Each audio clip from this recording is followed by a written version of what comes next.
Улсын их хурлын чуулганараас орж иж байна. Монгол улс шиг бахархах маш их олон үүх түүхтэй, өв соёл дурсгалтай юм улс орн бол бас ховор байдаг. Тэгэхээр энэ ч үүднээс ерөн зүгээр харьцангуй эсрэгээр аваад үзэхэд манай Монгол улс шиг энэ үүх түүх дээрээ, өв соёл дээрээ хүндэтгэлгүй ханддаг улс орн бол бараг байхгүй хаа гэж би бас дүгнжих гээд байна. Тэгэхээр бид нар ерөн цаашдаа зүгээр энэ төр засгийн зүгээс энэ өв соёл дээр хандаж байгаа хандлага дээр нэгдсэн бодлого гаргаж ажиллах, эргээд шаардлагатай хөрөнгө санхүүжилтийг төлөвлөж ажиллах гэдэг юм уу, энэ шаардлагууд бол нэлээд байгаа даа. Үнэхээр өмнөх үүх түүхээ мэдэхгүй бол ой төрсөн сарамгч мэт гэж үг байдаг. Бид нар өнөөдөр ирээдүйн хойч үедээ энэ түүхээ баллуурчаад юу гэж хэлэх вэ гэдэг асуудал байгаа. Тэгэхээр бид нар бол энэ дээр зөвхөн зүгээр одоо юу гэдгийг асуудал хариуцсан хүмүүсүүд биш.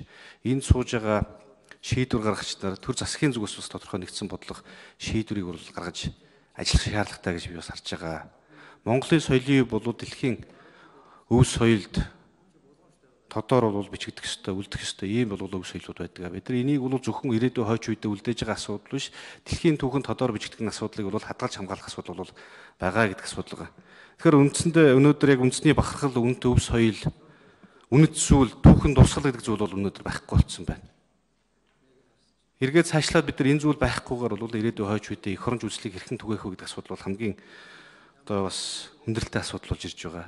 Би ойрын чинээс аваад үзэхэд манай энэ Арангаан аймгийн Өндөр улаан суманд байдаг Жаргалантын одоо буган өшөө байдаг 3000 жилийн түүхтэй Төв Аз дэлхийд хамгийн хосгүй хамгийн том юм буган өшөөг мэддэг хүн гэж байхгүй. Залуучууд энийг мэдэхгүй байна. Энийг бол хадгалж хамгаалж байгаа зүйл байхгүй байна. Бодлого байхгүй байгаа даа.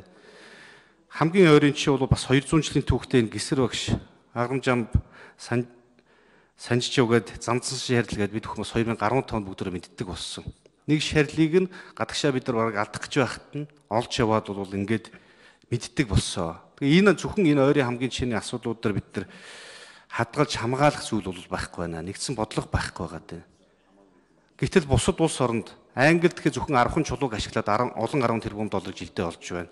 Хамгийн ойрын жишээ Улаан удгээд аваад үзэхэд олон 10,000 монголчууд тийшээ зочиж байна. Энийг бол цаашид хөгжүүлж бид зөвхөн соёлын өвөө хадгалж хамгаалахаас гадна аялал жуулчлалтай хослуулж хөгжүүлэх бол ийм боломж болцоо асар их байдаг. Энэ дээр та бүхэн маань бас нэг хандлага бодлого талаасаа илүү өөрчлөлтийг хийгээч.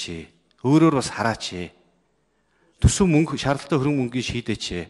Байгаагаа хадгалж хамгаалах тал дээр бодлого гаргаач. Төсөв хөрөнгө мөнгийг шийдэж өгье бид хүн. Энэ бодлогыг гаргаж ирвэл. Ингэж явахгүй бол бид нар бол үүх түүх бол байхгүй баллуурдагдаад дуслаа.